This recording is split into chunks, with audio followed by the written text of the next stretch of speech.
following is a Journey into Comics Network production. Hey guys, Dick here from Podcastrophe Podcast, and you are listening to the best of the Journey into Comics Network, where we take the best of each episode from the week and we highlight it for you and bring it to you in the form of this podcast today. So, if you want, just take a breather, relax, listen to the best of the Journey into Comics Network, and, just do me a favor. Just do me one solid favor. Try to make every day a Big Dick Day. Thanks, guys. Ladies and gentlemen, you're listening to Journey into Comics. What's up, everybody? Welcome to Journey into Comics 179, if you will. I'm one of your hosts, Brando. Joining me here today, the Podfather, the OG of JIC. Nate, how's it going? Good morning, bro. How are you? It's going pretty good over here, my friend, on this very it's not bleak, it's not rainy. It's just a very non-sunny day on this Saturday morning. In fact, now it is, in my time, it is, because I'm future tripping because we are not on the same time zone, it is now the afternoon for me, so good afternoon, everybody. Today here on the show, we're going to be having quite of an amalgamation of different things here for you. We're going to be talking about some news and views and some articles. Going to be looking at The Walking Dead 176. And, of course, we have a sneak preview for a show coming up this Friday on Nate's show, Voice of Survival, featuring the heir of Batman, or the heiress of Batman. Yeah. Like what's her official title? She's the heir of Batman, and it's really ridiculous. The one and only Athena Finger is going to be on the Voice of Survival. She's the granddaughter of Bill Finger, the co-creator of Batman. Awesome Hulu documentary. Go check that documentary out if you have not heard or seen of that. Batman and Bill. Please go check that out. She's going to be on the Voice of Survival this Friday. We're going to have a nice little clip right in the middle of the show because that's almost going to be like the bridge, man. It's going to be like we're going to be talking, telling you about some cool stuff that's kind of going on right now and some topical news. And then we're going to take like a little break. You're going to hear a sneak peek from the show on this Friday to get you guys to go check that out. And then we're going to come back to you towards the end of the show, which we haven't seen it yet. And that's why it's going to be like kind of broken up. But we are going to be talking about Black Panther. And now I probably won't be a part of that due to timing. It's kind of weird. We're having some stuff going on this weekend. And after the movie, I kind of have to go dip and pick up the kid, unfortunately. So I won't be able to give you my breaking thoughts on Black Panther. But Nate is going to be joined by who knows, because it's going to be it's literally, this is kind of like Talking Dead. I have a bunch of surprise guests who don't even know they're going to be on yet. Like we're going to figure that out Sunday after the movie. Like, okay. Everybody, this is supposed to be a think piece where we're all going to have things to say. Who wants to say it on a podcast? Like, let's get it going, so, and there's a lot going on between now and then too, because we're also having the first ever network meeting, and that's going to be recorded. Who knows if that sees the light of day or if anybody gets a hold of that, but, there's a lot going on this weekend, Brando. So the whole mystery guest thing, I hope that it doesn't turn out to where like these other fellow network creators, these podcast hosts that we have like on the network who might be showing up there that don't know if they're showing up. Hopefully none of them are killed off the network. Oh no. A little bit of a Talking Dead joke, because anytime there's a mystery guest, there's somebody gonna die. It's true. That's the case. It's like, so how was your Journey into Comics Network experience? Random mystery guest A. They're like, oh, I didn't know I was getting killed off today. And then Scott Gimple just tapped me on the shoulder, and he's like, it's your time, kid. Right on, man, right on. Well, let's just go right into The Walking Dead. We read Walking Dead 176. Of course, the issue's been out for about a week or two now. And yeah, roughly, week and a half. Of course, last week I wasn't on the show, guys. I had a bout with like a stomach bug, man. I was here alone with the kid on Saturday. The wife went over to Ohio for a photo shoot. I'm hanging out. I ate lunch, and I started feeling like crap. And I remember, I got my whole new vinyl set up. I got my record player, got my vinyl stuff on the floor. And I'm like, I'm gonna go back. I'm gonna chill out, hang out in the game room, put some records on, test this thing out, and then I'm just gonna go take a nap. I took a nap and got him up, and then I just like vommed all over the place and like felt like complete crap. So Unfortunately, I wasn't on the show last week. I am feeling a lot better, and I am here and ready to really dive into this to this comic issue because this is picking up the story right after the big cliffhanger, if you will, with Michonne and her daughter Elodie. Yeah, and okay, so Eugene and the gang, and Michonne and Siddiq and all these folks, they show up at the Commonwealth, and they're getting let in. They have this big wall of the mist, wall of the lost, and it's like, have you seen this person? And Michonne sees her picture on there, and it's from her daughter, and her daughter's there, and they kind of draw it out because we don't get to find her right away, of course. The dude who welcomed them in and kind of interviewed them, he's kind of a dick. He's the worst. I really don't like that. Is his name Steve, I think? I feel like he's Steve something or Steven something. Yeah, he had a real kind of a real proper white boy name. But I feel like secretly he's underlying that, he's the villain of this whole thing, and that's where things are going to turn on its head because, and we'll talk about it in this issue, there's a lot of little things subversively he says that seems like he's got a kind of a real tight leash on everybody. He has the tight leash on everybody, no one else but him, and that's weird to me. But yeah, he seems like a dick. He's leading them in, and Michonne, as soon as she sees the picture of herself, have you seen my mom? Michonne's pretty unmistakable. And it's pretty easy to see yourself in a picture and go, it's fucking me. Holy shit. So she's like, hey, my fucking daughter's here. You lead me there now. No questions. And he's like, that's not at all how this works. I'm going to take you somewhere who from there you might be able to find your daughter, but the process doesn't work like that. We got to do some checks and balances. They get introduced to Milton Hawkins is the first new guy they're introduced to, and he's kind of like the middleman to the governor, I guess you'd say. Mm-hmm. He kind of introduces not the governor, not the old governor. No, correct. We'll correct the governor that. of the Commonwealth. Thank you. The governor. Her name is Pamela. Governor Milton. Yeah, Pamela Milton. Thank you. Yeah, so Pam Milton is the Commonwealth's governor, and it's interesting to me that everything seems really official. It's so different. It's not like anything we've seen in the world since we've been in this world. Everything kind of feels how it used to be. They get led into the office, and of course, not everybody gets led into. They pick one representative to discuss, and they pick it in a very interesting way by going through and saying, what did you do before? What was your job before all this shit went down? What was your what part of the machine were you? Because that is a theme that we get into later in this when Pamela is talking to Michonne, because Michonne gets chosen. She was a lawyer. She was going to make partner. She had just made partner, actually, right when this shit all broke out. So she's the representative. And I love that Michonne's in the middle of the conversation with Pamela says, I'm interviewing and auditioning you just as much as you're interviewing and auditioning me. This isn't just, we're going to join your group, no fucking questions asked. We've been through this shit before, my friend. We don't trust nobody. I don't care how nice it looks here. I don't care how 50,000 fucking people strong you are. It's really interesting in this issue how it kind of went really fast. There's not a ton of stuff that happens, but this book is so impactful. There's several first appearances. Also mentioned officially, first appearance of Stephanie happens in this book. Yeah, first actual panel, visual, representation of Stephanie. We also get a lot of really big, big page big long splash pages of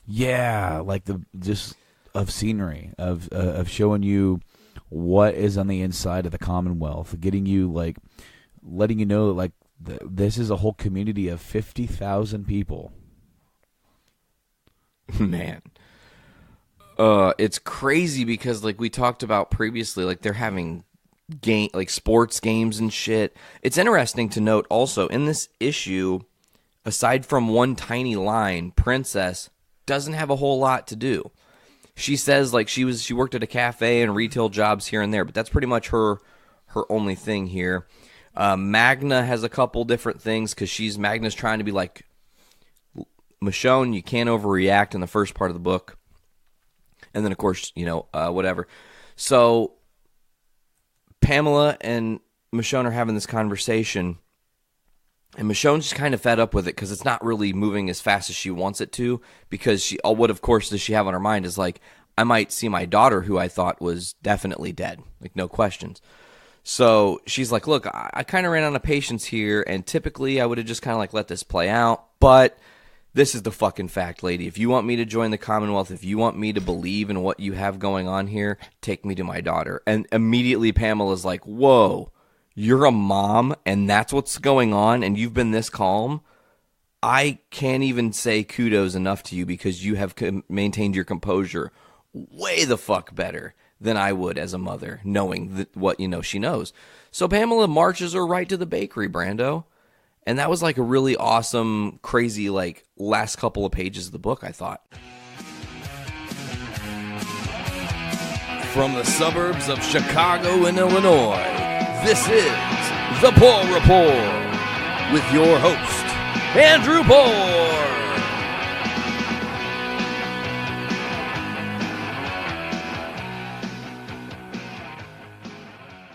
Welcome, ladies and gentlemen, to episode 25 of The Poor Report. As always, I am your host, Andrew Poor, and I want to thank you guys for checking out the show again and again. It's been a real honor to get to this milestone, which is 25. I know I've been rolling out a lot of things recently in prep for this milestone of an episode. If you've paid any attention, you've noticed that yesterday on the Journey into Comics podcast, right before the intro started, you saw the bumper for my show moving forward, which involved fake news and Donald Trump, which is always a good way to get attention. And then you've noticed that right before I started talking, there was my updated intro, which was put together by my friend and podfather Nate Phillips of JIC and the co-vice president of the Journey into Comics Network, which I've been proud to be a part of for going on 6 months now. We had a board meeting over the weekend, so got a lot of exciting things to share in due time. But yeah, things are going really well from the podcast side of things.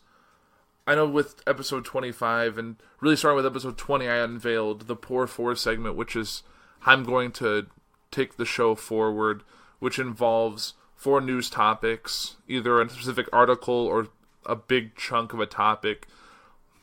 I've run into a lot lately is that I could easily have 4 separate news articles that I want to talk about that are all about Donald Trump, but it doesn't do justice to the Poor Four, so it's Donald Trump himself can just be one of the topics, and I can get through all of those. And the other thing I wanted to try and get out of the Poor Four is to limit the size of the episode. I know if you're anything like me, sometimes you have podcasts that you listen to 5 or 6 or 7 that all are an hour and a half long, and you don't have that kind of time in a week. So I've been trying to limit the episode to 30 to 40 minutes. At least that's what I intended to, but the last few episodes have been a little longer than that, which is unfortunate, and I apologize. But sometimes there's just really big news weeks that you can't condense down to a nice bite-sized chunk, which is what I've been hoping to do. So I'm going to try and keep this episode today 30 minutes, and that's why I've holding back on about 4 pages of notes I wanted to discuss, and that'll just be a big topic next week on episode 26. And really another thing that I added was back in, I think 2 episodes ago, I brought out the Poor Retort, which is a new segment where I rant and rave about something that I think is ridiculous and that shouldn't be something that I should even have to report on. It should be obvious. I know I talked about people eating Tide Pods, and I've talked about people bringing fake emotional support animals onto airplanes and causing all sorts of chaos and problems, and how just because you love your animal doesn't mean you should be able to bring it with you on an airplane. I don't want to get into it again. If you want to listen to the last week's episode, if you want to hear me talk about that. And yeah, this is a news show focusing on current news and political news and government news and sometimes international news, depending on what's going on. It's all relatively late breaking because, like the majority of my show, it records on Monday nights for the show when it drops on Tuesday. So it's most of the time it's late breaking stuff that some shows that record on the weekend or the end of the week before don't get to talk about. Like if something happens Monday at 4 o'clock, if it's big, I'll probably be talking about it that you'll listen to it the next morning. And sometimes doing a show that way sometimes can throw your whole plans into disarray, which is kind of how we end up getting with episodes like this, which is going to have one overarching topic. I'm not going to do a Pour For, a Pour Retour segment this week. I will be going back to that next week. It just felt disingenuous to what we're going to be talking about later, and I'll get into that shortly. But I don't want to get into that because I know it's going to be a hard topic and it's going to make a very somber tone. So I just kind of want to talk about what's been else has been going on lately before I get into that. In honor of episode 25, I really want to give a special thanks to everyone on the JIC network, Nate, Brandon, everyone else across all the shows. They're not all just shows that I like. There's definitely shows that I really love the people that do them, and I love the fact that in a social media driven age that we're in right now, I'm able to communicate to these people on a random Tuesday morning, just shoot a message to the group and I can get a dozen responses back and get a nice conversation going, enough so that sometimes you end up bothering someone at work and they get 30 notifications and have to mute the Facebook feed. And it's one thing that I feel like if I was on a show that really wasn't a part of a network or a network like this, it would be hard to do it week in, week out. It feels so isolated, but being a part of a network, and especially a network that is as fun and as motivated as the Journey into Comics network, even though my show doesn't have a whole lot to do with comics or with, I guess maybe a journey. It could almost be a journey into politics show or journey into government or news, but being a part of this network and being part of people that I know and I've worked with personally, because I know sometimes you get involved with a network that you've never seen any of these people in person. They may have a similar content that you, but this network has been great and given the opportunities to really expand the show and have the kind of support group that really makes this show great. So I really want to thank everyone on the network, and I'm really glad you've been with me for the past 6 months as we've gotten this show off the ground. And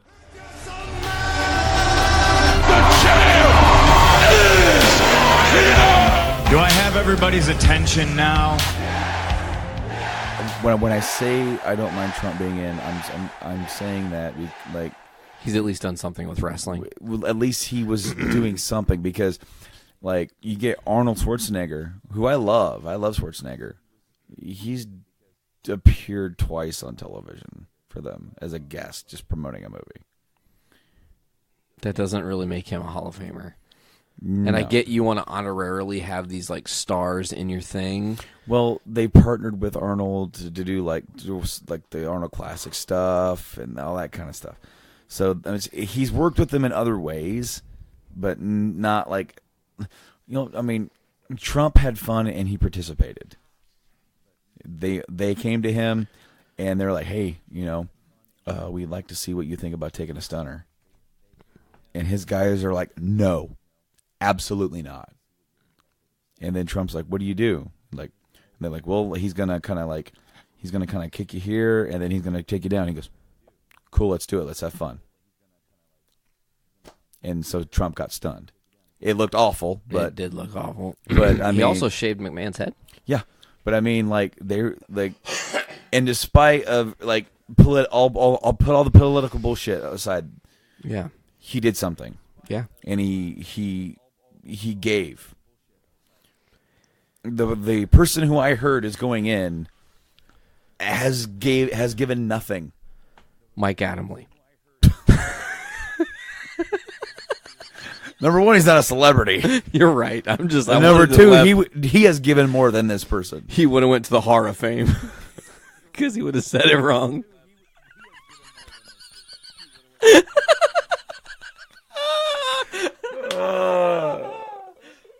That's great. Or the Hall of Fam. He went to the Hall of Fam. That's where Jeff Harvey is. The first inductee into the WWE Hall of Fame, Jeff Harvey.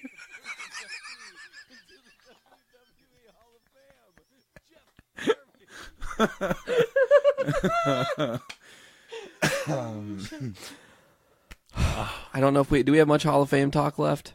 I still haven't told you who's. Oh yeah, there's all this suspense. We keep building it up, man. Okay, tell me. Kid Rock. No. Brando, that might be the end of me watching WWE for a while. Like on strike style. Because that can't happen. He's done nothing. He's played American Badass a couple times for Taker's theme or some shit. That doesn't even hardly count. Guess what the theme song is. Guess who plays the theme song for this year's Mania? Are you going to say Kid Rock? Yeah, I believe it's Kid Rock. It's like some Mardi Gras party theme from New Orleans. Party Gras? Oh, hey, look at you. Yeah.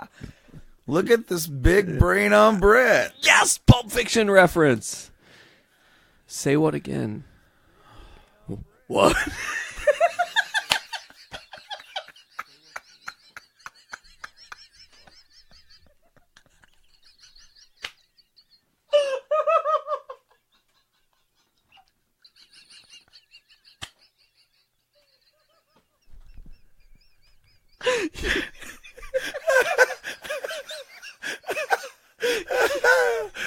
You can envision what I'm thinking.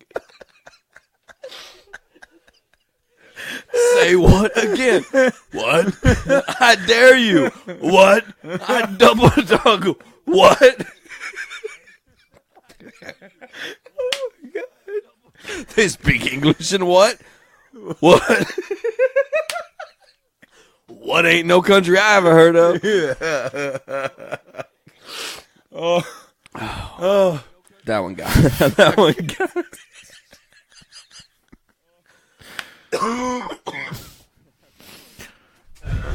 My vote is no for Kid Rock. You know what? Heard it here first, folks. I don't want him, but let him do their thing. I don't care. Let him be like, yeah, and then it's like, he is American Flabass. Oh my God.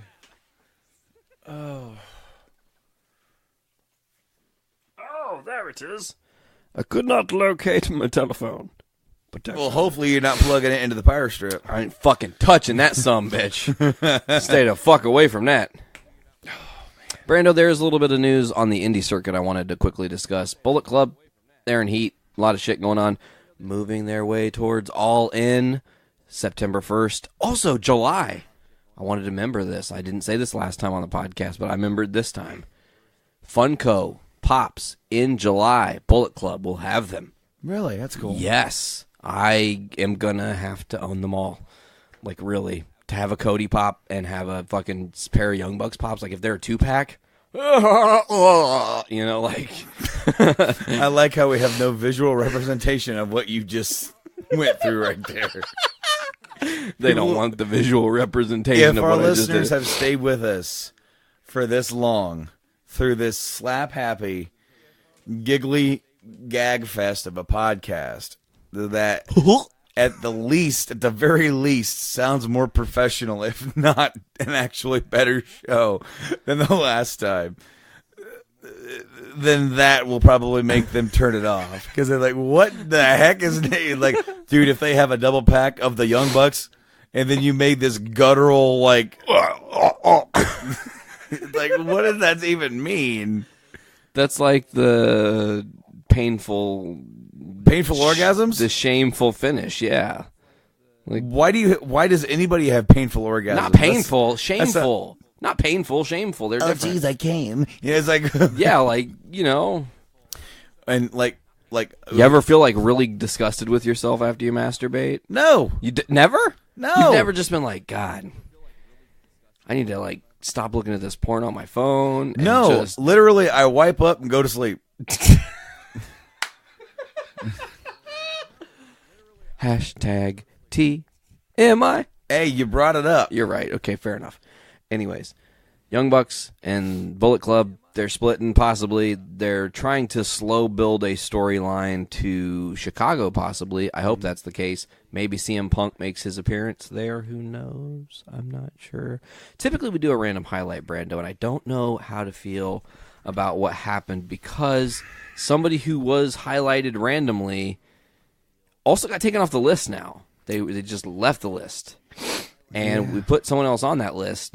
And I don't know if we, add one more to that list and re-up, or we try to, jimmy through the... I don't know what to do. Because we've already kind of discussed it, and that's the thing, is that the whole idea behind the random highlights is to not be prepared on who we're going to talk Correct. about. And just pull from the cuff, pull from our memories, pull from our matches.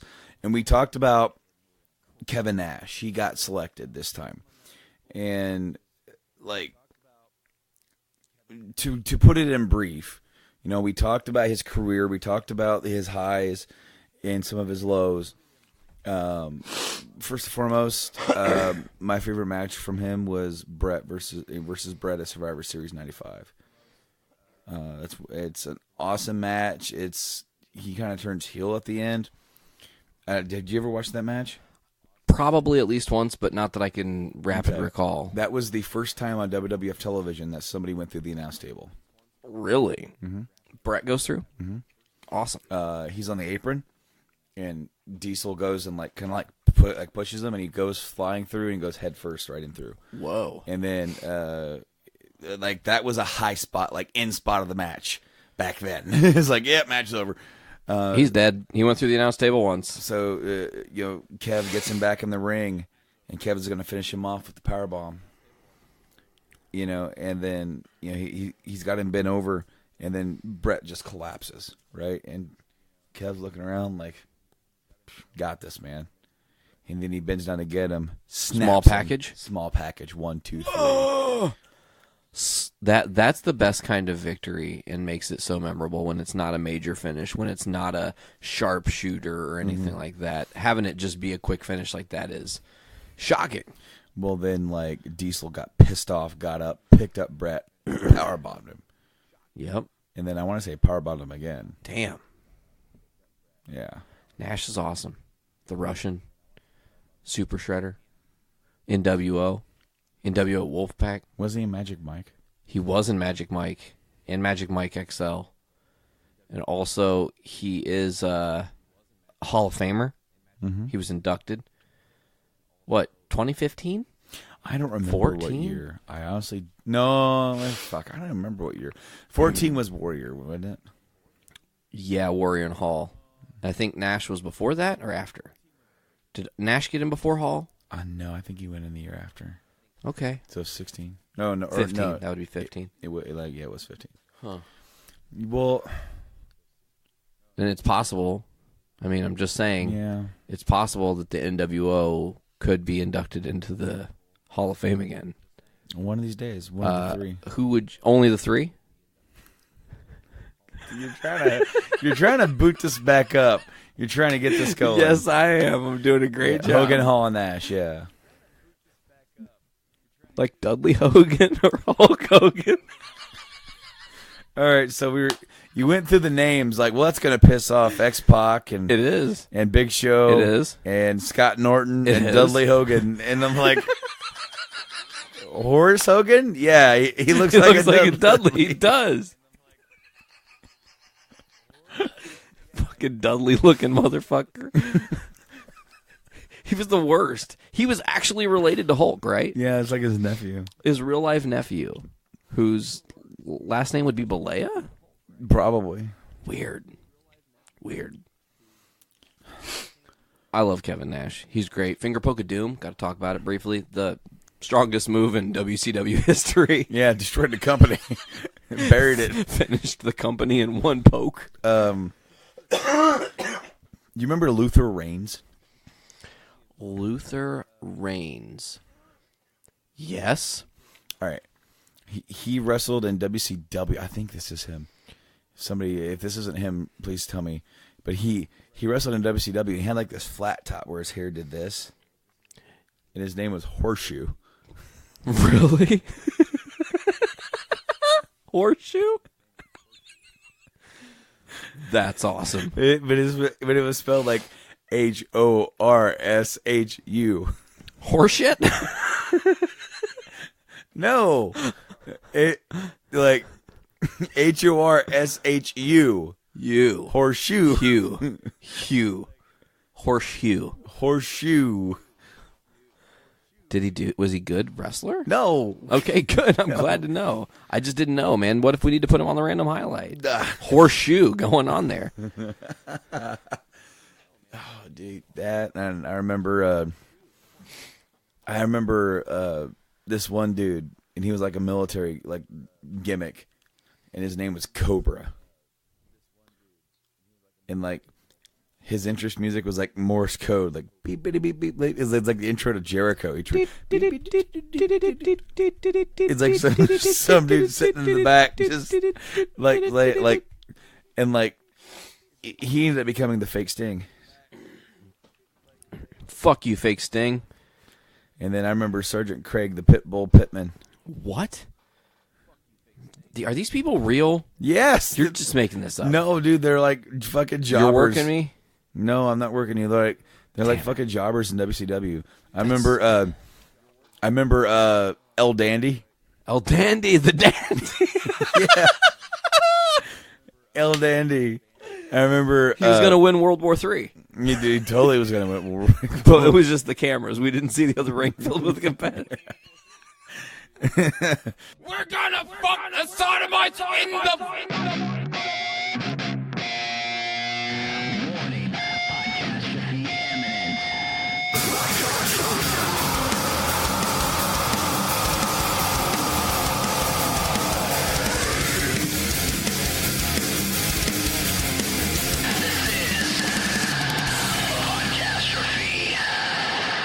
Hopefully it keeps going. Right. The only other birth on my dad's side is my cousin Bryn, a chick. She's a girl. That's the only other cousin I have in terms of my grandpa's Wait, line. did you just assume her gender? She's a girl. I saw the opportunity. I had to take it. I get you. No, But let's hear something about Miranda, because I'll tell about Miranda. you talk about all this cool shit that Miranda does for you all the time, and you know, when you introduced me to Miranda, which wasn't that long ago, I told you, like, I think the second time, like, you need to marry this fucking girl. Yeah. Because you are as difficult of a person to put up with as I am. I can be. I'm No, see, right here is exactly what I'm saying. You are. It's not that you can be; it's that you are. We are who we are, and she puts up with your shit, and that's not always a good thing. But in this case, it is a good thing because Miranda's a badass person. Yes. So shout out to you, Miranda. Shout out to my wife, Skylar. You're both badass people, and you're both super hot. Yeah. Hell yeah. So I met Miranda at a point in my life. So, okay, a year ago, I was single. Living in a van down by the river. No. Okay. See that tube over there?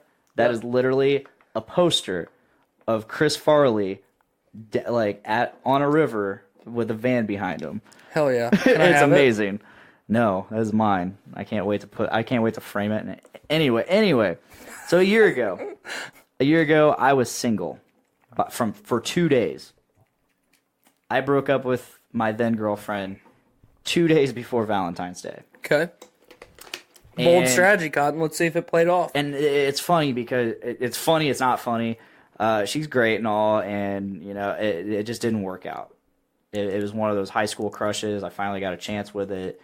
Like it's not that I finally got a chance with it. It's just like it kind of just fell Right. into my lap, you know. And like I tried it out, and you know, it just didn't work.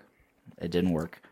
So, and I always joked around. I said, "Yep, I'm going to trade you in for a new model before Valentine's Day, so I don't have to deal with Valentine's Day." Those Well, are turns out 2 days before Valentine's Day, like I just had enough, and I had to end it. So I decided, and I wanted to end it, but I didn't want to end it before Valentine's Day because I didn't want to be a douchebag. But it just so happened to happen that way. no. And the reason I wanted to end it was because, like, it just wasn't.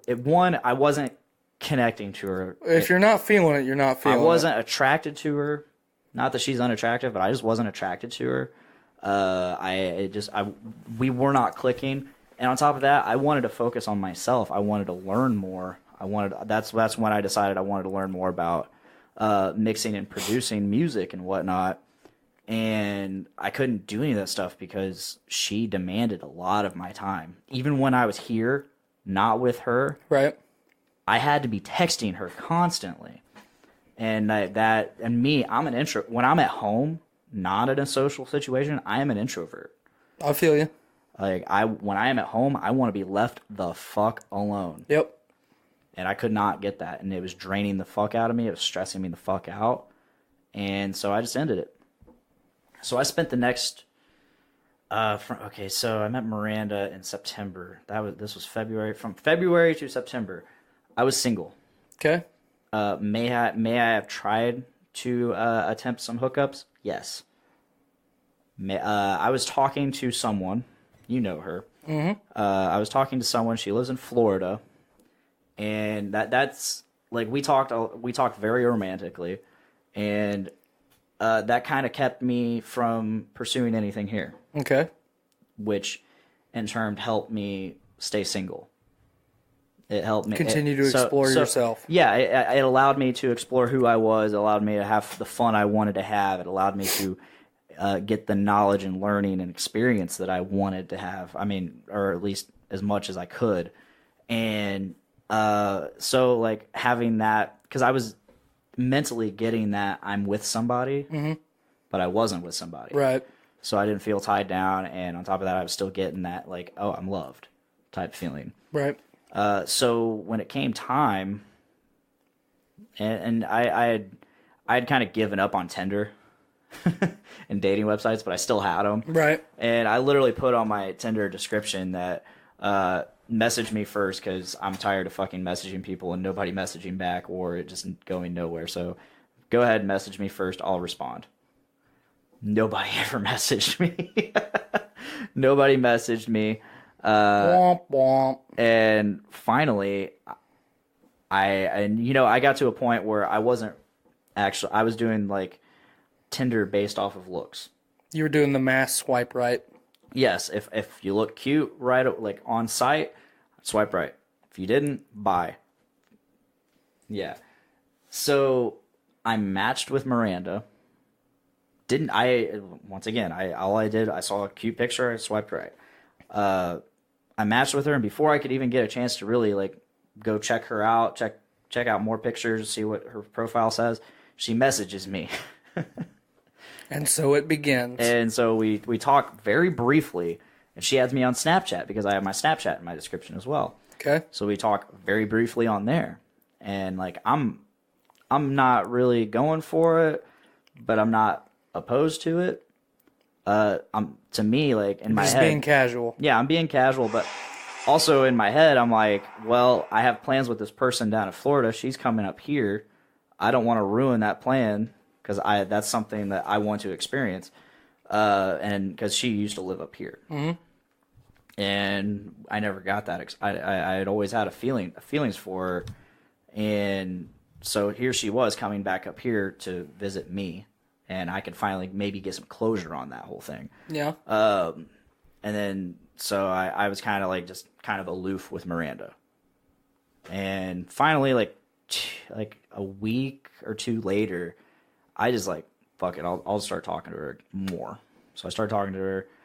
And then like that Friday, I was like, yeah, I'm not really doing anything tonight. I might go out to the bar. I don't know. And then she said, oh, well, I'm going to go to the vault. And I was literally watching Wonder Woman. It had just come out on DVD or whatever. And I was watching Wonder Woman. And I was like, and she said, she was like, yeah, I'm going to the vault with my friend. I'm like, immediately, I had just gotten a pizza. I just started eating it. And I just like closed the box, turned off Wonder Woman, and went down to the vault. And I went down there. I didn't know if she was there already or not. So I'm friends with a lot of the bartenders down there. So every time I've been to the vault with you, we've ran into a shit ton of people that we both know. Oh, yeah.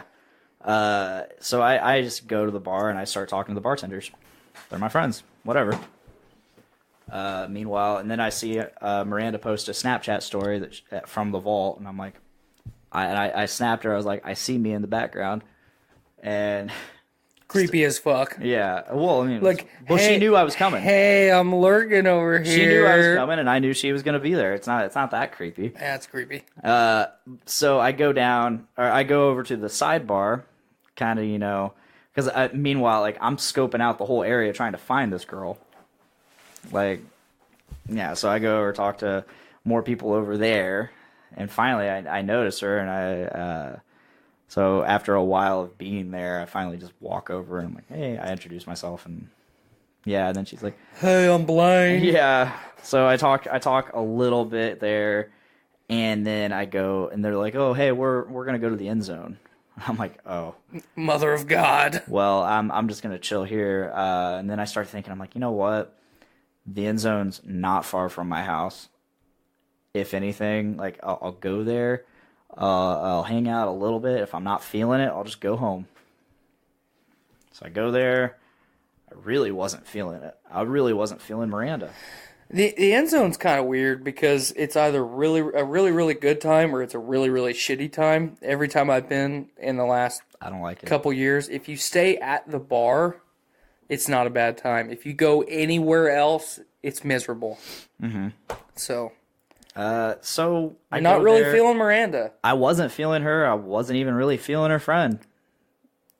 But her friend seemed a lot sluttier, and I was like, well, if anything, I could at least take her friend home. Right?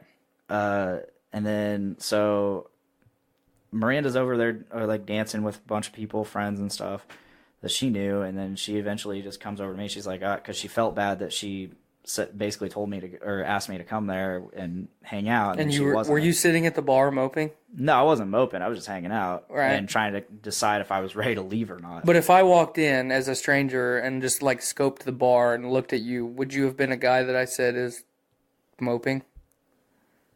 No, I was mostly just hanging out on my phone, trying to decide if I was gonna go home or not. Yeah, I'm moping.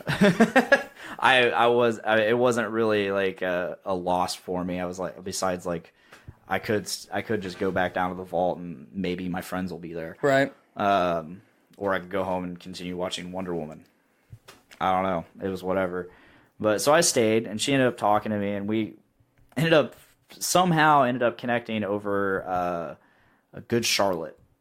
Okay. She mentioned that she liked Good Charlotte, and I was like, I fucking love Good Charlotte. Like, that used to be like one of my favorite bands, and she's like, it's my favorite band. And she requested a song, and they played it, and we just kept talking a little bit. Like, Did you dance the night away? No, she wanted to, but she ended up like she drank like a lot of shots, and she ended up getting like really drunk. And So she got wasty pants. She got pretty wasted, and like I couldn't tell. She was keeping it together pretty well, but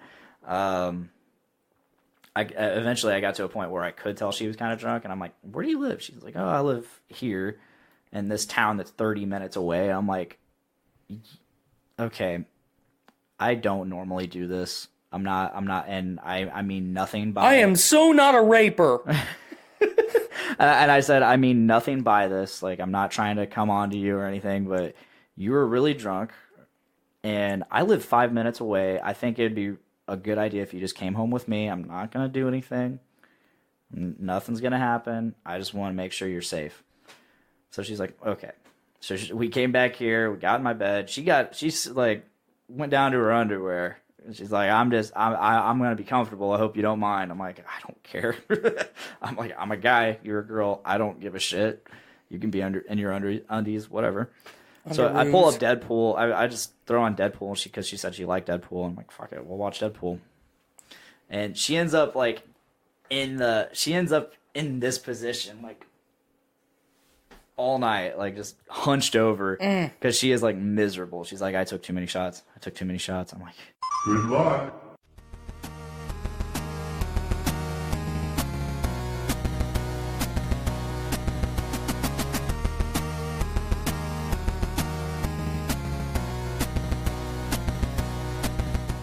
Fighting that bug off on vinyl real bad right now.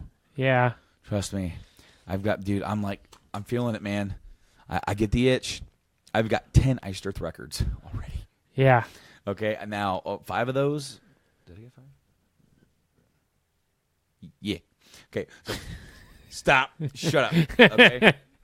Okay. Storm Rider, Burnt, Dark, Days, Horror. I got those 5 all at once, half price Right. for all of them. You can't beat that. No. Tax Time, Taxmas. I got 1 more. Actually, 3 more. Shut up. And then I got one of the other ones because I already had it, but it was the Record Store Day variant, which is numbered, and I got a regular version that I can just play. And so now I've got like 10 of the records, and I amassed it very quickly. And like I want to get them all. Right. And one of them is going to be like $100. Yeah. Now, I'm going to their concert next week. 1 week from today. As this episode drops, you're watching this today, I'm at that show getting like a raging nerd boner by watching my favorite band, okay? Yes. And I got VIP pass. I'm gonna meet these guys again. I've met some of these guys already.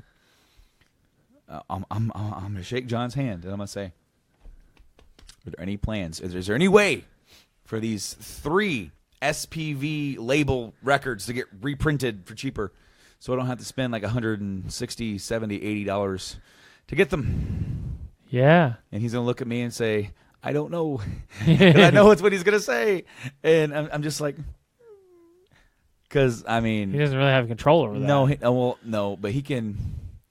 It's all about demand, right? And Century Media are the ones that re-released the stuff that they own from like the 90s. Like the stuff that I said I just bought for half price. Yeah, they did that. He didn't do that. Right. He doesn't. He actually for the first 6 albums he owns none of that music. Right. Which is bullshit. He doesn't own any publishing rights to that whatsoever. It's all about the deal that he signed when he first got signed, and they were nobodies. You know, it's like he signed his soul to the devil, and the devil says, "I shall take," and he goes. Later on, he's like, "Man, that's a bad deal." You know, but I mean, it is what it is. You learn and you grow. But so like, I got some more vinyl in. I got my player since last time that I've been on the air. I got my speakers. I got my monitors. I love it. It's awesome. I've actually. Like when I actually just told you off air, I haven't had a lot of time to play games. Right.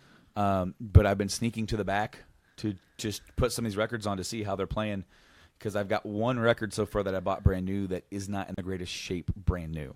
Right. Because there's stuff on it. I need to try and find a way to clean it. But every other single one has been flawlessly, and I'll tell you this story. Okay.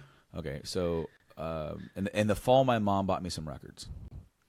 We went to Cover Bridge Festival here in local, and this dude had some records, and I went through and I found the Top Gun soundtrack.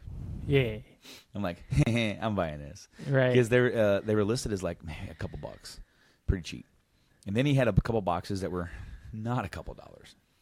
He went up in price, and I found a couple, and I was thinking about getting one and then the Top Gun one.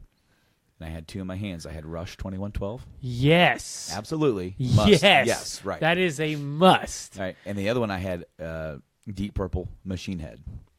Ooh. Which has Highway Star, yep. Smoke on the Water. You know, some of the greatest rock tunes ever. I'm looking at both of them, and I'm just like... And really, for anybody, like really like big Rush fan, it wouldn't be an issue. But for me, I love both of them. And I love Rush maybe a little bit more, but at the same time, like, I want both of them. And I was, like, leaning towards the Rush, and my mom just says, I'll pay for them. Here, get them. Yep, here you go. And I'm like, thank you. Here you go. So, all right, so I got my player set up, and, of course, I'm a huge Metallica fan. They're my first big, heavy band I got into. When you're formative and you're trying to find the music that says, this is me, you know, like whatever genre of music that is for you. I love how this is a Gamecast and we're just talking about music, but that's what I'm into right now. Whatever it is, for some people you feel it. You just, bam, this is my music. This is my jam. Yep. This is where I'm supposed to be. Zeppelin. And Metallica was that for me. First time I heard and associated the noise with Metallica, it was like, yes. And so I played a Metallica record first. And then I'm going through and I'm putting this one on. I'm trying this one. And then I'm like, all I'm playing are brand newer ones. And I'm like, let me try that one of the old ones I have. And I got a Goodwill find. This was a stupid Goodwill for like $1. The Ghostbusters soundtrack is ruined. I tried playing it, and it was like, yeah, this ain't working. But it's only $1. So. I mean, it was a novelty thing to go in my game room. Right. And it was scratched to hell. But, I mean, it was just a cool thing to find. So, of course, at some point, I'm going to have to rebuy the Ghostbusters soundtrack so I can have the... Yeah. Anyway, fell on Deep Purple. And what's funny is that I actually turned it on the wrong side. I was actually going to start on side A, then listen to Highway Star. Yeah. First song on side B is Smoke on the Water. Yeah. I didn't realize I put it on the wrong one until the music started. And there's something different about the older record. I wasn't high. I wasn't drunk. I was right there sitting where I put the turntable in the game room. I moved the Xbox light and all that stuff to the other side of the room. Okay. So now where all that is just my record player and my speakers. And it was just like I was sitting on the arm of that futon, and and I was in the room with them for a second. I was like, it was weird. It was like this weird psychokinetic feeling. Right. You know, people say, dude, vinyl, there's something different about it. When you hear it and it's clear and you're like, you got like a good sound, it's got a warmth to it. It sounds more natural. And it was like, I don't know if it was the way it was recorded back then, and the fact that I know that the album was recorded like in like a hotel room type of vibe, but it sounded like the amplifier was like right there in front of me. And then like the drums, and it was just like, I was in the room with them. It was crazy weird. If I would have been high, it would have been a trip. Right. But I'm just sitting there going, and I was lost. I was just completely like enamored with it for like a good 30 seconds until the song, because when the song starts ramping up and everything. But it was just like, I haven't felt that yet with the other ones, and I think that is maybe because they're just newer and this newer recording styles. But is the Rush an older one? Yes, but I haven't played it yet. You definitely should try the Rush. And going make to. sure you go through the first side. Well, of course, the all first the side. way from first one, side's first side's all 2112. It's of course. The rest of it doesn't matter. The first side is one song. Oh, dude. So like, as I said, like, my collecting vinyl is going to be different from games. Right. Damn it. So he says. It will. So be. he says it live has to be. today. It has to be because I don't have the room. Yeah. Okay. I've already said from the get-go, Metallica and Iced Earth, I'm getting their catalog. Everything else is going to be artist or album. What is important to me? What do I like? Right. And like, for example, name a rock band out of a hat, Disturbed. What albums would I buy from Disturbed? Believe. And that's where we are. We're I would go as a Sickness too, but like first Believe off, and a sickness. I would go Sickness. I would skip Believe, unless I got a deal on it, and then I would go 10,000 Fists. I would skip Indestructible and go to Asylum. I don't dislike. I don't hate Believe, but I don't love it like I love the other ones. When I listen to like all their I went from song 1 to end. For them, it was really like, love this record. This record's all right. Love this one. This one's all right. Love this one.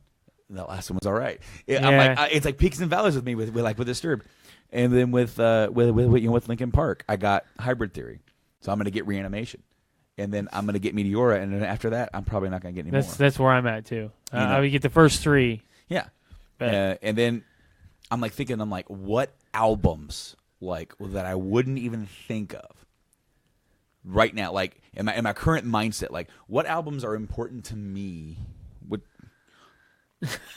right there on your shirt, Pantera. You know how I said I would like they only have 5 records and they're all about $20. I'm getting all the Pantera records. Oh yeah, but like when I think about the albums of what shaped my interest in music, because like I always listened to what my mom and dad listened to, or what was on pop or anything like that, right. Or maybe there was a point in the mid '90s where rap was really big, so I listened to a little bit of the Rat, But one album, and again I want to say this, that I'm not really big on the artist and a lot of the other things that he has done, but this one record is important to my history in music. And that is Devil Without a Cause, Kid Rock. I'm going platinum.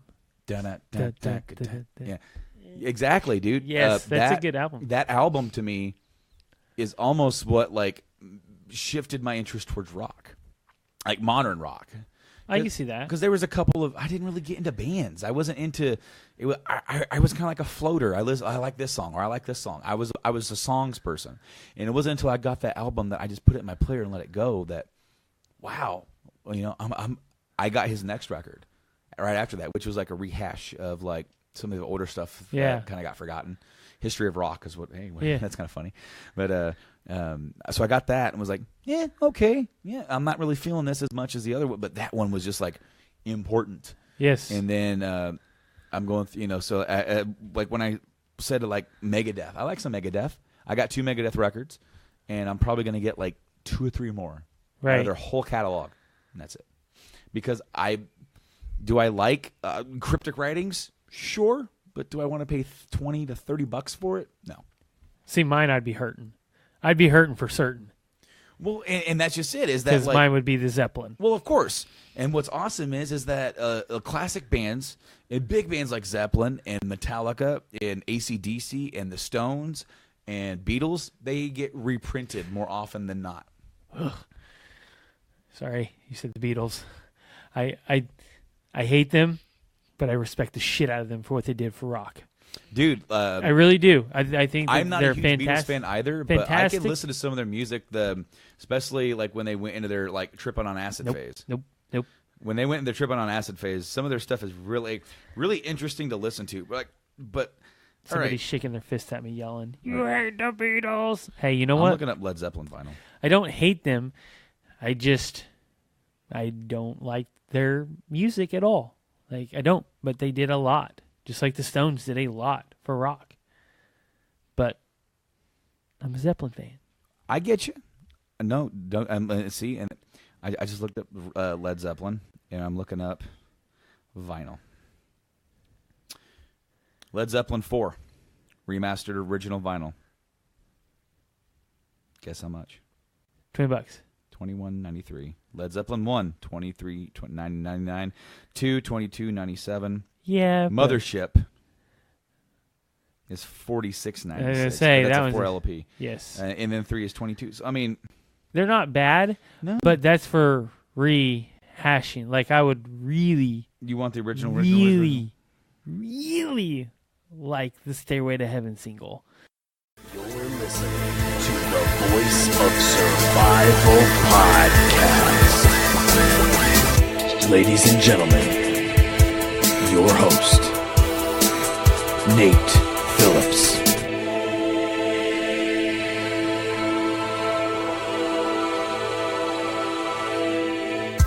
And I'm curious, did you see Never Sleep Again? It's the 4-hour Freddy Krueger documentary on Netflix that recounts every single movie and all the behind the scenes stuff. Parts of it. Oh, it's so good. It's so long because, like I said, it's 4 hours long. Yeah, but it's so I'll have worth to put it. it on while I'm painting or something. There you go. Hey, that's actually a great question. Do you mainly just like have some like a TV on in the background when you're creating your art, or do you listen to music, or what kind of music do you listen to when you're creating, if that's a thing? I do both. I'll put movies on, or I'll get stuck on a show and I'll just let it play. Or some days I want to bounce around the house and paint, and I'll listen to music. I listen to a lot of hip hop, like Atmosphere and Gorillaz. Awesome, love some the Gorillaz. Other kinds of stuff like that. I don't know if you know who Atmosphere is, but they're awesome. But feel like I Kid know Cudi. one song that Atmosphere did that my buddy was really into back in the day. Their music is really good. If you want to check out another band, I really like. They have a lot of good stuff to say. But I listen to a lot of dubstep. I listen to a lot of like obscure stuff, like Soul Coughing, or I'll listen to David Byrne sometimes. I like stuff with a beat usually if I'm trying to paint, because I need to be kind of upbeat and Gives you the lively, or I'll energy. just go to sleep. Yeah, totally. But it just like impulses you with that energy to create. And I just want to say, like, looking at some of your art on your artist page, you do amazing work. You did the recreation of the 66 era, or like the old school comic era Batman on the typewriter recently. Yes. Oh my gosh, it's fantastic. And then you in the keys put finger. I love that little Easter egg. Like It actually says Bill in there too. If you look from the bottom to the top, it says BIL. Oh, so I put his full name in clever. there. That's clever. You're so clever. That's great.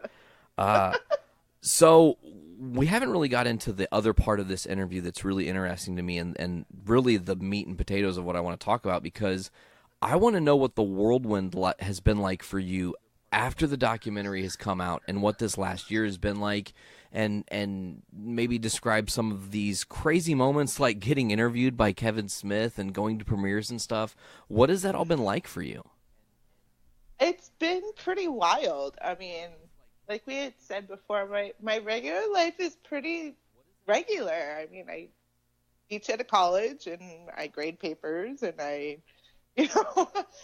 come home and I cook dinner and I took care of my son forever, of course. And still are.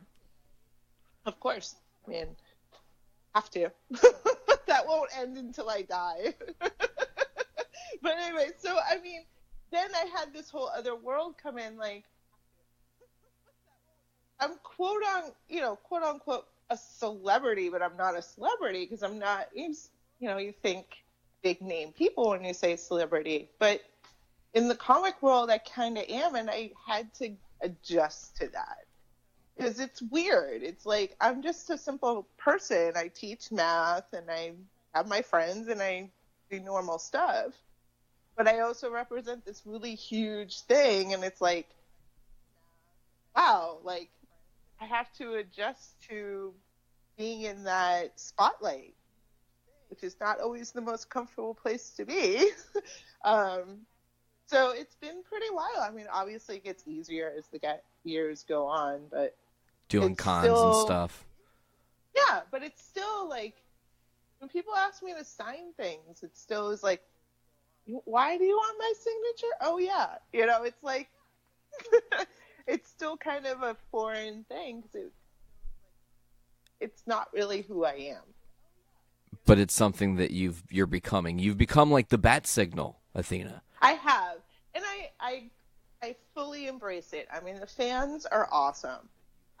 They are brave enough to reach out to me, and I respond to every single person who gets in touch with me. I think it's awesome that people feel comfortable to say, hey, I just appreciate everything. I think it's awesome. I don't shy away from that because, like you said, I kind of am a beacon. They can't talk to Bill directly, can't go visit a place where his ashes are. I'm the next best thing. So I really honor that. I respect the fans for that.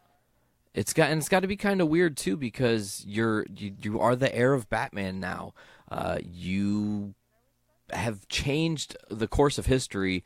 You have to think 76 years your grandfather went without credit to this character, and through Mark's hard work and your hard work and your ability to just say, like, I can't stop until this injustice has been righted.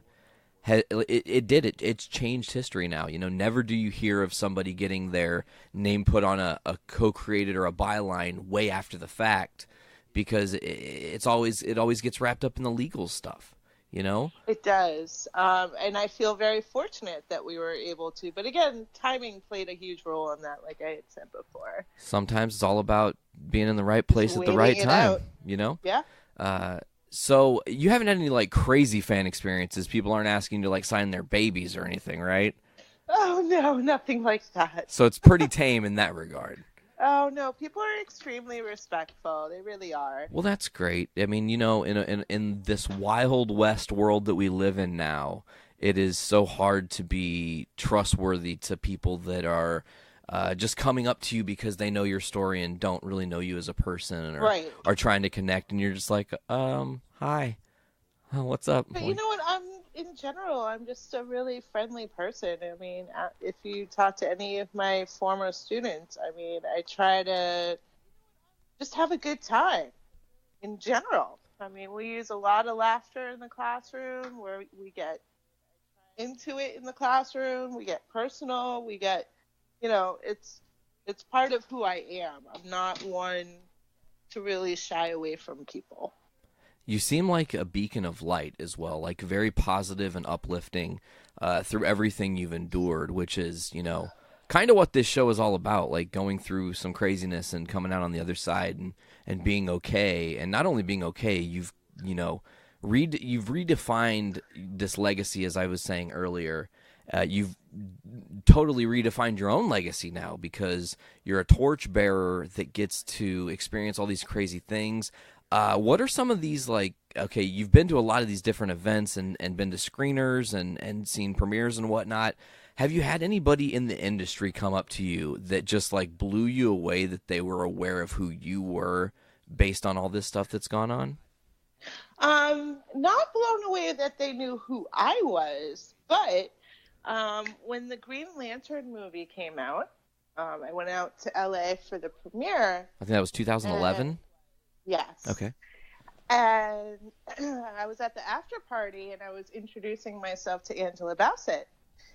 And when I said who I was, granddaughter of Bill Finger, the co-creator of Green Lantern, she goes, "You mean from the 40s?"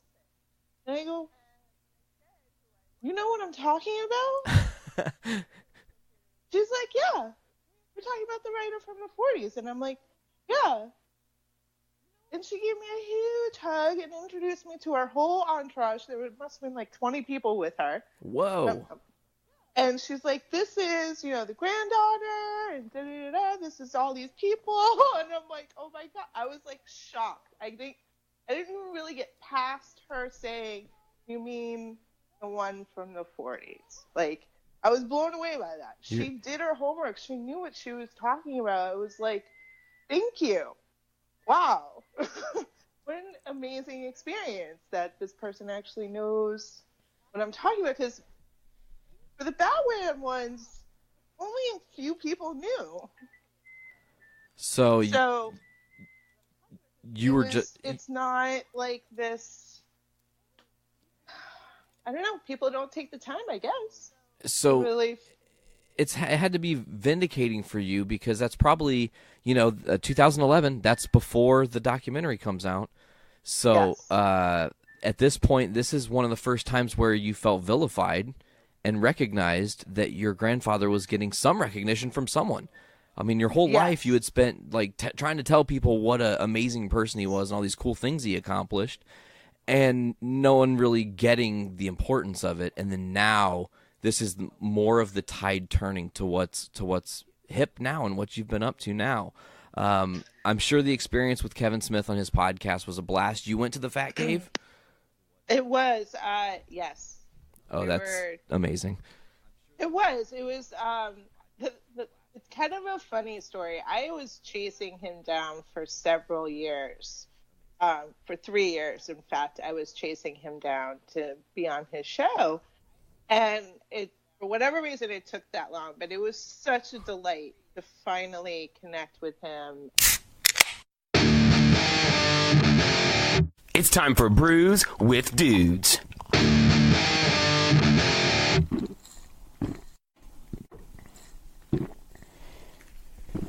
Ah, juicy. I love me some hops. Yeah, I know. I really love me some hops. I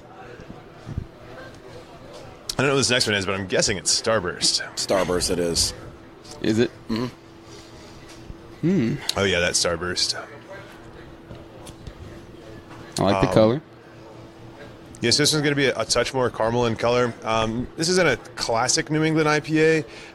It's going to be not quite as hazy as a New England typically would be. In fact, the other one was definitely a little hazier. Yeah, and then when we go into the Crystal Vision, the fourth and final one of this little drink session, we'll see quite a bit more haze in that one. So That haze comes from using the utilization of oatmeal and corn, and then part of that is also some yeast and suspension that happens during the dry hopping process. So it's all there intentionally, of course. But Starburst is our standard house IPA. So actually, the Pixel Bomb, Starburst, and Crystal Vision will all be beers that are available year-round. Anybody can get these at any of their liquor stores, bars, or restaurants. If they're not there already, all they've got to do is ask. Our distributor can. We have statewide distribution with all of our products. So, of course, they can reach out to you because you can get a hold of me, and I'll make sure they get the beer that they want. So you literally just have to ask. I just said, "Can you bring beer to Lafayette?" He said, "Yes, I can bring beer to Lafayette." That's right. And here we are. So. And here we are. Yeah, absolutely. So why did this one why is this like your standard, the house? Was there any reasoning or? Yeah, so when we started out, I guess a little bit of background on the brewery. Our brewery is located on a very old, very large family farm. That's the Simmons family, the guys that own the company. They've been farming it for 7 generations now. So when we started the brewery, we started out as just a little brew pub. We had a small little brewery system, and it just created enough beer for us to sell on site in our restaurants. We do brick oven pizza and some cool wings and other things like that in the restaurant. And so our beers they've always been very, very good, but also very, very basic. So we had an amber ale, and we had a honey kolsch, and we had a Belgian winter ale, things like that were excellent beers. But as we started growing in this market and busting into these New England styles and these beers that aren't just good, but they're noteworthy. They're good and unique and special, and people from all over the country are flocking to our doors right now to pick up some of these beers and just get the opportunity to taste it. So we wanted our basic lineup to kind of reflect what we're doing that people are so adamant about in picking up our beers. So that's why you have these beers more similar to that New England style, to kind of more align with where we are as a brewery right now. I feel like you guys are really, really killing it with all the I don't even want to say IPAs, like double IPAs and triple IPAs, because like we touched on, we started coming up. I'm trying to think of the first beer that made us go, we need to drive up there. It was one of the Nugget releases. Yeah, Nugget series has been huge for us for sure. How many? You probably know the list better than I do. So you had the fruity nuggets, the fruity nuggets, juicy nuggets, Citra nuggets. Then we've got the Rainbow series. We've had Citra and Simcoe Rainbows. We've had so many nuggets that I honestly have forgotten. Yeah. I've forgotten a good handful of them for sure. There's the Cocoa. There's the Super Nugget Bros. There was like the Super Mario. Yep, Super Nugget Brothers. Yep. You just did the powdered nugs. I really like the powdered nuggets. Those ones were really good. Yep. That might have been it. Powdered nuggets. Yep. It might have been powdered and gold. I think those were at the same time. The gold was awesome. The gold was really good too. Triple IPA. Well, yeah. Probably one of my favorites that we've ever done. The gold, and then a couple weeks ago we did the silver nuggets. And just yesterday we released the what was it? The Foggy Nuggets came out yesterday, and then also the Fresh Fruit, which is our milkshake series IPA. This is the pineapple fresh fruit that came out yesterday. Yeah, and for some of our listeners that they don't get to see is the coolness of your guys' cans. Like, I was actually picking up Starburst today, and I was bringing in some of the beer from my house, and the dude giving my Starbucks was like, "What is that?"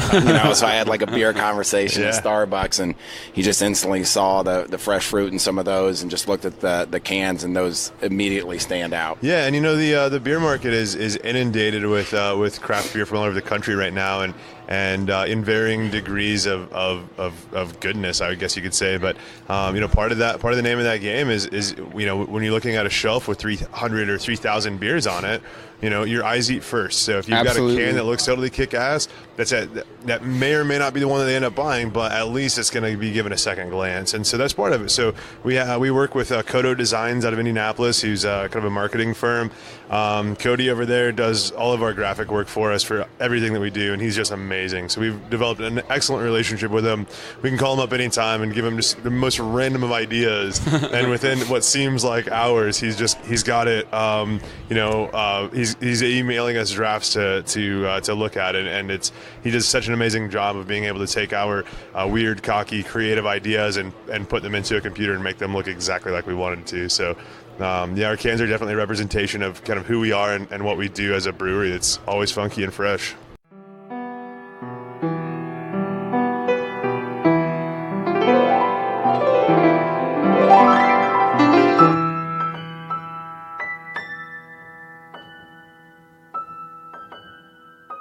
just regrow them.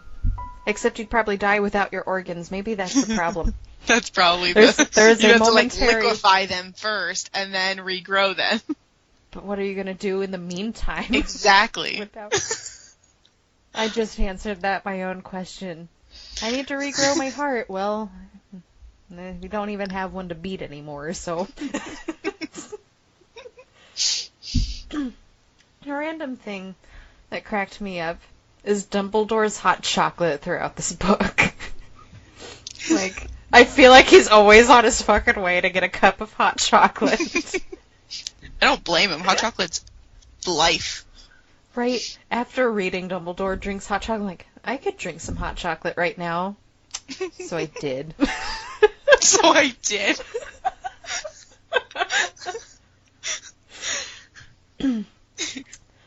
Oh gosh. So I believe it's Colin who goes into the hospital wing when Harry's in there, right? Like, he's the next person to get petrified. Yeah. But I just had this, like, sinking feeling when I read this one part of the book that Harry's watching McGonagall's face. You know, they think he's asleep, and she just has this look of dread. You know, she has no idea what's going on. And it reads, and from what Harry could see of Professor McGonagall's shadowy face, she didn't understand this any better than he did. How fucking horrifying is that? Because you know that McGonagall and Dumbledore, everyone's such a badass at Hogwarts. And they're totally fucking lost on what's going on. Like, that has to be not reassuring whatsoever. And especially her, like, she always seems so composed and stuff, you know? Yeah, I think her, especially, it would terrify me. Yeah, to see someone like McGonagall to have that distressed look. Because that bitch isn't afraid of anything. Like, fuck, I probably would have just looked at her face and just shit myself right there. Been horrified. No, probably not. If losing the bones didn't make you poop yourself, that's not going to. I have imagined so many times after reading that, like, picking up my arm and it just flopping around. And, dude, I would vomit. That is disgusting. I would probably pass out. Yeah. Oh, how does that feel? Tissue on tissue, you know? Oh, okay, moving on. I don't want to think about this. Okay, moving on. I believe... Okay. So, what exactly was the plan with the Polyjuice Potion? Because, like, they wanted to somehow get Malfoy to confess, right? But, like, what was their plan? Change into Crabbe and Goyle, go get a confession out of Malfoy, but then what? Were they going to go to, like, Dumbledore and be like, oh, so here's the story. We illegally obtained information by using a potion we're not supposed to be using, and we're 12, so you should take us seriously because of all this stuff. Like, how... You can't go in with that sort of plan and just, like, so this is what we did, because obviously you can't... Like, how... What were you guys hoping to gain out of this? Because I don't see, like, that would have went very well. If it would have worked, and he would have been like, yeah, I'm the heir of Slytherin, and then they would have been like, we figured it out. Oh, how'd you figure it out? We can't tell you. Yeah, and even at that, where's the proof? That's word of mouth. Like, exactly. He could just be like, I didn't say that, and like, it would wouldn't have be to take, valid. like, a recorder or something, too. Yeah. But they didn't do that. I didn't hear mention of that. They don't think through their plans, apparently.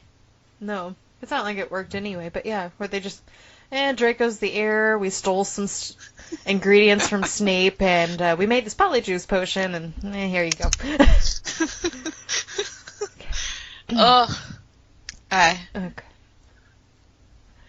Yeah. But I guess they're 12. They're not thinking this through. But I feel like Hermione should have had a plan. Yeah, I mean, if she could figure out the whole, like, potion thing, and when in the last book, she should be able to figure that out. Yeah. The bitch made the potion. I mean, come on. Exactly. Okay. So I'm going to totally butcher this. I have never actually pronounced it right. But it's the Hogwarts slogan almost. Oh, good luck with that. Yeah. If you have seen it, then you know what I'm trying to say, and if you haven't, then you're just going to be lost for a few minutes here. But there's so, like, that, I think that means don't tickle the sleeping dragon or don't poke the sleeping dragon or something. And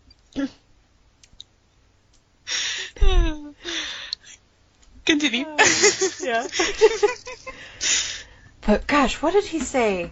I put it down as page 186, but I keep finding the sleeping dragon references, and I don't know why I think it's funny. I'm like, what is up with these sleeping dragon things? Like, absolutely everything we're going to refer to as sleeping dragon. Not on my page 186, that's for damn sure. Oh no. Yeah, our pages are totally off. Oh my god. Come on. Every time you're trying to find something in a book that you just read, you can never do it. Ever. Luckily, we write down our handy-dandy page numbers, yeah. Numbers. Otherwise, we'd be fucked. Okay. Deliberately causing mayhem in Snape's potions class was about as safe as poking a sleeping dragon in the eye. That does sound quite dangerous. Right? And